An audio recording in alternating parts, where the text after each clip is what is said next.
Okay, so you know that feeling right when you really want to be in the know, like someone just handed you the cheat sheet Yeah. to like understanding something really interesting, Yeah. but you just, Right. you look at it and you just don't even want to wade through all the stuff I feel that. to get to the good stuff. Yeah. Well, that's why we're here. Right. Welcome to the deep dive. Right.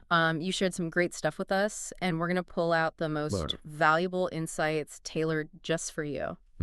Sounds good. Sounds good. So the material today that you sent over is all about the 2025 Kawasaki Ninja 400. Right. A detailed review and like a buying guide. Yeah, so this is a bike that consistently comes up, I feel like. Regular. Yeah. Oh, sorry. When people talk about like getting into sport bikes, Yeah. and even for experienced riders who like appreciate like a lighter, more agile machine. That's classic. So our mission is simple. Okay. What makes this bike tick? Whether you're a complete newcomer or you've been riding for years and you're just considering a fun lightweight option, Right. we're going to give you the essential knowledge that's you right. need.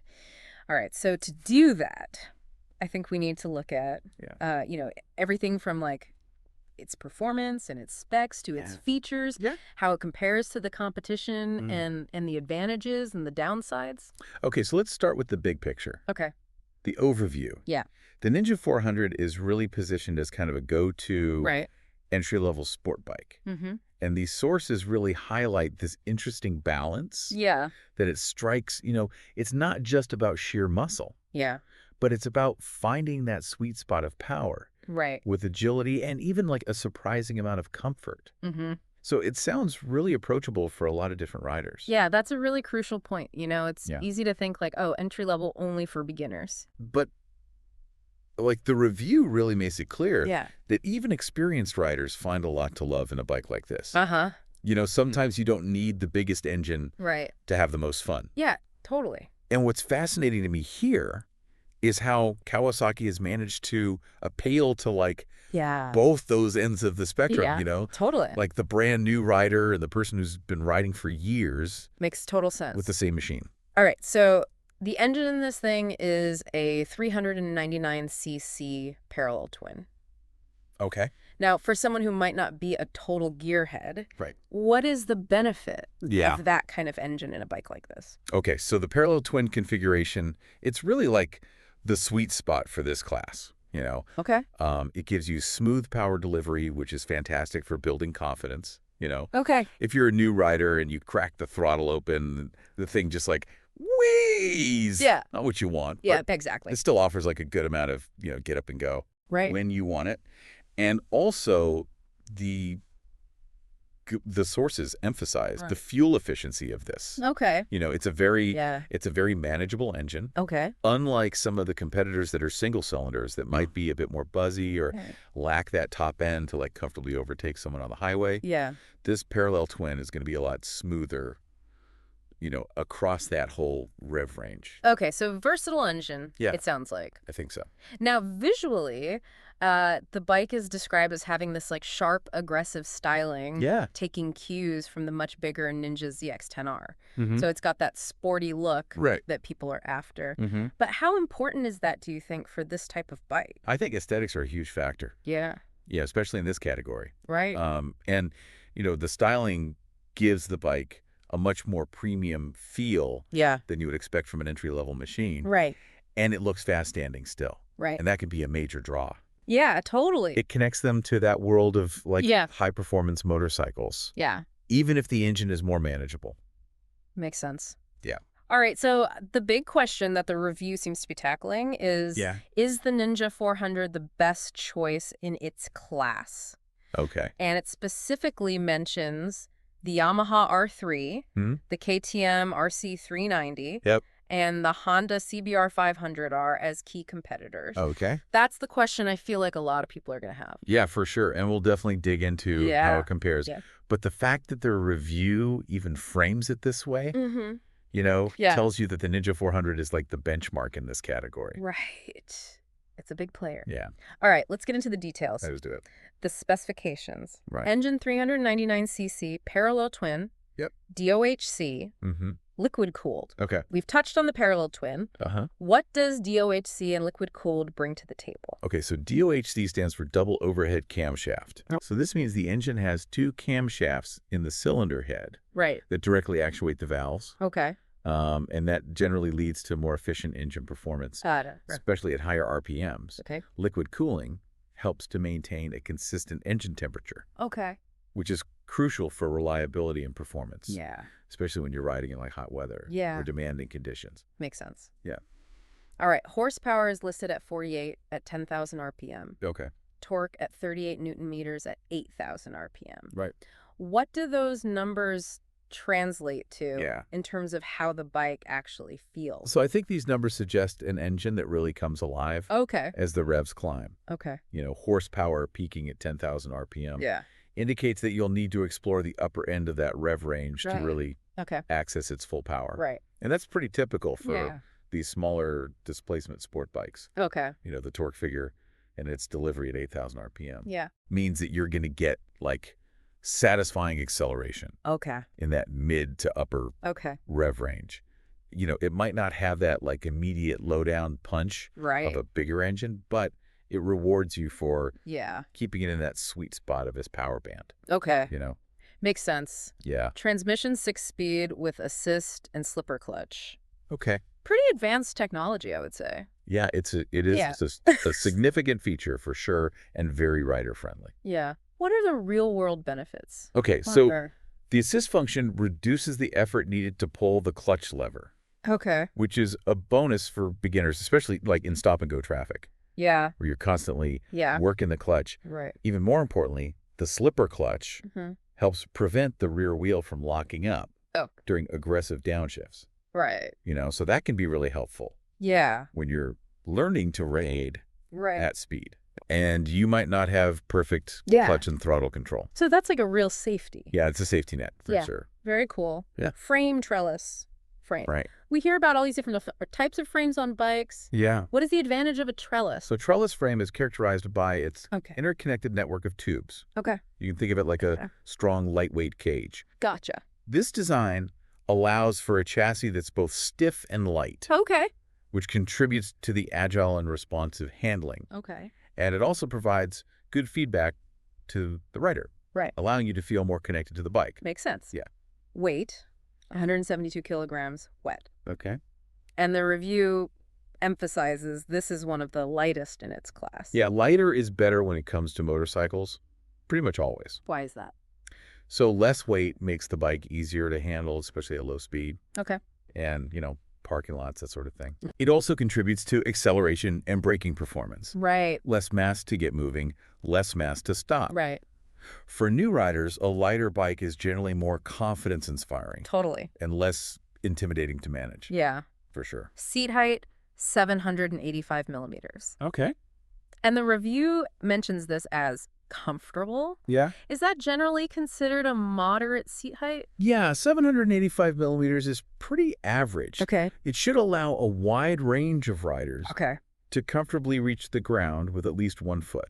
Okay. Which is really important for confidence when you're stopping and starting. Right. And yeah, I mean, the fact that the review notes it as comfortable suggests that the seat itself is reasonably well designed and padded. Right, within the sporty category. Yeah, of course. Brakes front, 310 millimeter disc. Okay. Rear, 220 millimeter disc. Uh-huh. And crucially, ABS is available as an option. Okay. We hear about ABS on cars all the time. Why is it so important on a motorcycle? So ABS stands for anti-lock braking system. Right. It's a critical safety feature. Yeah. On any vehicle, but maybe even more so on a motorcycle. Okay. It prevents the wheels from locking up. Right. Under hard braking. Okay. Which allows the rider to maintain steering control. Right.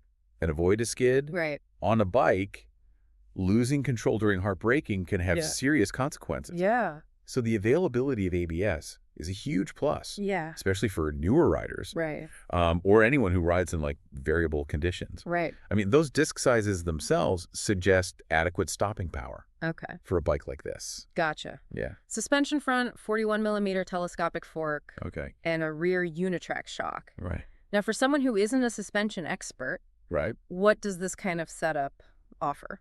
So this is a pretty standard setup for a motorcycle in this class. Okay. The telescopic fork up front provides damping and support, absorbing bumps and allowing for controlled steering. Right. The rear unitrack shock is a single shock system that connects the swing arm to the frame. Right. And it offers similar bump absorption. Okay. And contributes to the bike's handling. Okay. While it might not be the high-end adjustable suspension you find on like really expensive sport bikes, it's generally tuned to provide a good balance of comfort and support. Gotcha. Yeah. Fuel tank, 14 liters. The review notes this is a good size for commuting and weekend rides. Yep. How does that translate to real-world range? Okay, so 14-liter tank paired with the fuel efficiency of around 25 to 30 kilometers per liter should give you a respectable range. Okay. I mean, you're looking at 350 to 420 kilometers on a single tank. That's pretty good. Which is pretty good. Yeah. Minimizes those fuel stops. Yeah. For sure. Mileage around 25 to 30 kilometers per liter. Yeah, that's good. That's pretty good fuel efficiency, I would say, for a sport bike even. Yeah, even an entry-level one. Yeah. Yeah, I mean, it's a nice bonus for the wallet. Yeah, for sure. Absolutely. Top speed around 190 kilometers an hour. Okay. Now, that sounds surprisingly high to me. Yeah, it is. It's impressive. For a 400cc bike? Yeah. Is that really usable, though? That's a good question. Yeah. I mean, it's great to have. Yeah. But, you know, I don't know how often you're going to be going that fast. Yeah, exactly. You know, it does indicate, though, that the bike has enough power for, like, comfortable highway speeds. Right. You know, and even, like, some exhilarating, you know, bursts of acceleration. Right. But, you know, sustained riding at those speeds might not be super comfortable. Right. You know, you've got wind blast. Yeah. And the bike is small. It's a small machine. So, But it does tell you that it's got the performance potential. All right. New features for 2025. Okay. Updated graphics and new color options. Yeah. So purely visuals. Yeah. Keeping it fresh.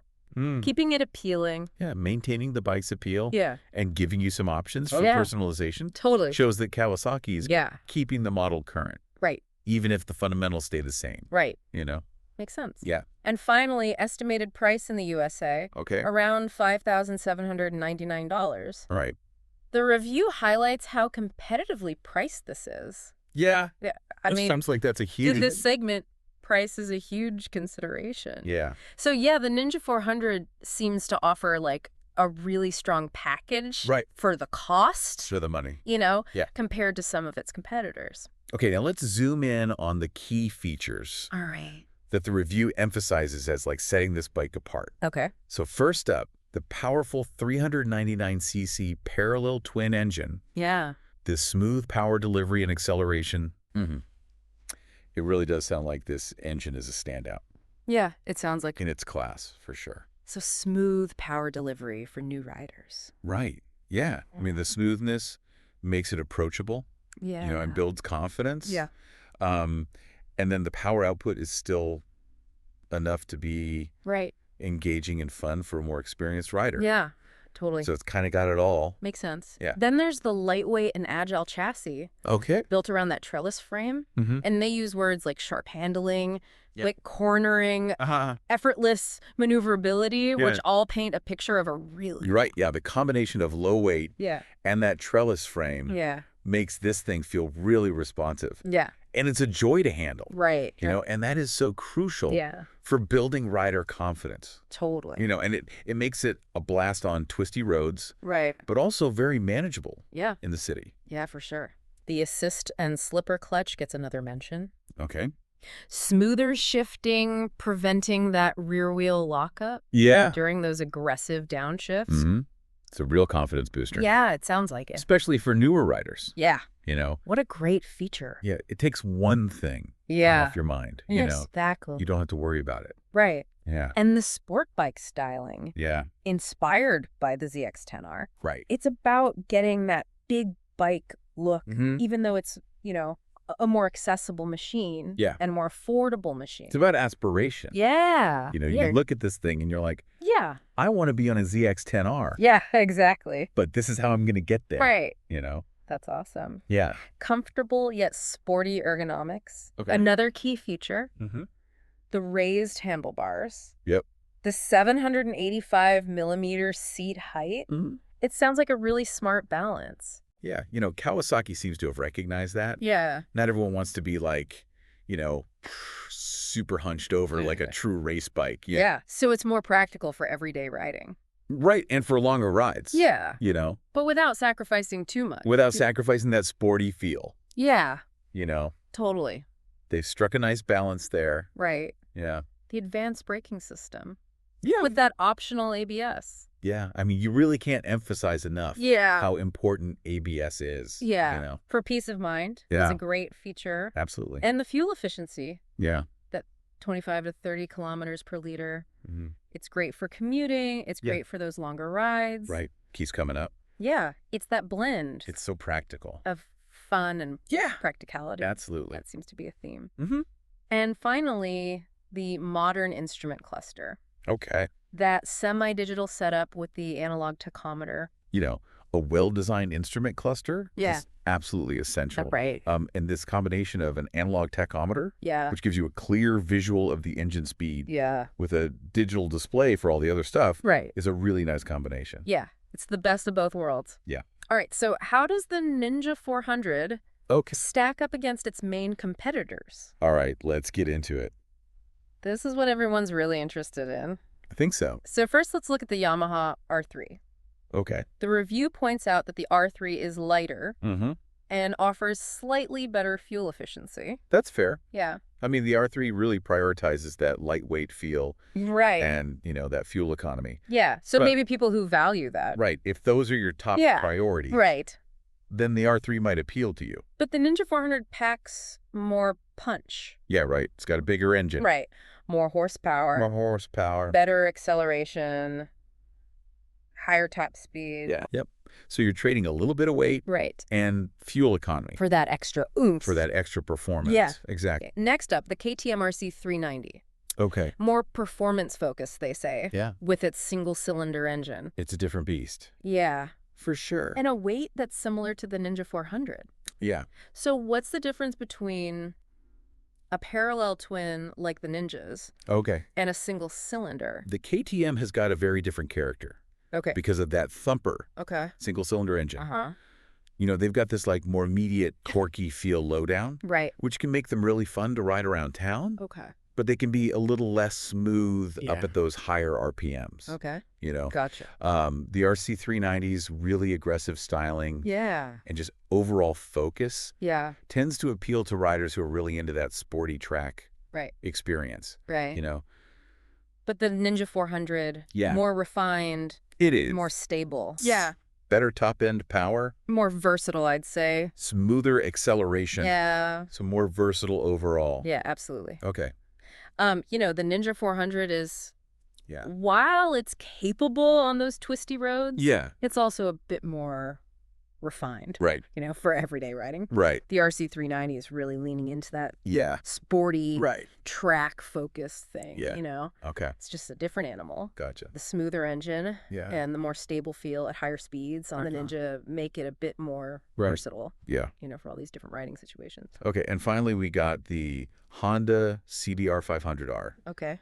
Step up in engine size. Yep. A bit bigger. More torque, but heavier and more expensive. Yeah, that's the trade-off. What's the trade-off there for the rider? So that bigger engine on the CBR definitely provides more grunt. Okay. Low down. Yeah. Which can be really nice for highway riding. And when you're carrying a passenger. Yeah. But that comes at a cost. Yeah. Literally, it's more expensive. Right. And it's heavier. Right. The Ninja 400 is lighter and cheaper. Yeah. Offers a better power-to-weight ratio. Right. And it's more agile. Right. And responsive, especially at those lower speeds. So it sounds like the CBR 500Rs may be better for those longer highway rides. Yeah, highway cruising, two-up riding, that kind of thing. And the Ninja 400 is better for if you want to be zipping around, having fun in the corners. Right. It comes down to priorities. Exactly. Each bike has its strengths and its weaknesses. Yeah.